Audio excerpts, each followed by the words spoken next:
Presiden Joko Widodo hadir di rapat kerja nasional keempat PD Perjuangan. Jokowi diagendakan memberikan pidato.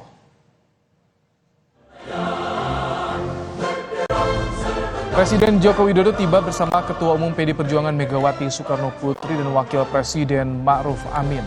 Rakernas keempat PDI Perjuangan mengambil tema kedaulatan pangan untuk kesejahteraan rakyat Indonesia. Ratusan ribu kader PDI Perjuangan hadir di Rakernas ini.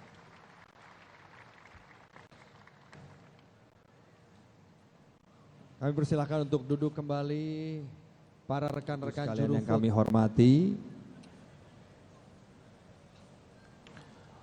Jokowi duduk berdampingan dengan Ketua Umum PD Perjuangan Megawati Soekarno Putri dan bakal capres PDIP Ganjar Pranowo.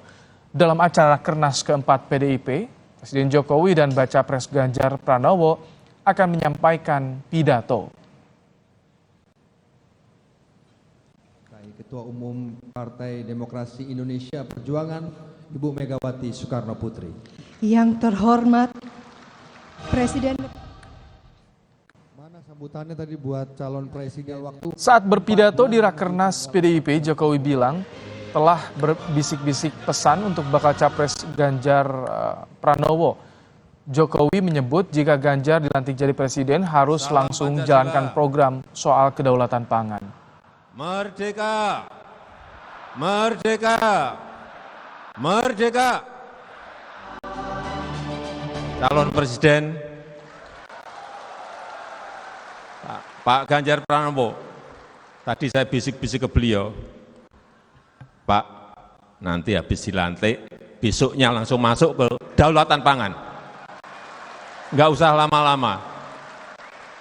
Perencanaannya disiapkan sekarang, begitu dilantik besok langsung masuk ke kerja kedaulatan pangan.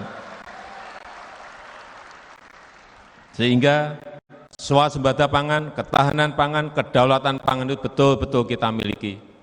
Ngeri sekali kalau melihat cerita semua negara sekarang mengerim semuanya tidak ekspor pangannya. Mantan Gubernur DKI Jakarta Basuki Cahayapurnama atau Ahok juga hadir dalam Rakernas dengan menggunakan kemeja berlogo PDIP. Tak hanya Ahok, Menteri Koordinator Bidang Politik Hukum dan Keamanan Mahfud MD juga hadir dan duduk berdampingan dengan sejumlah menteri dari PDI Perjuangan. Jalannya Rakernas keempat PDI Perjuangan akan disampaikan jurnalis Kompas TV Niputu Trisnanda langsung dari J-Expo Kemayoran.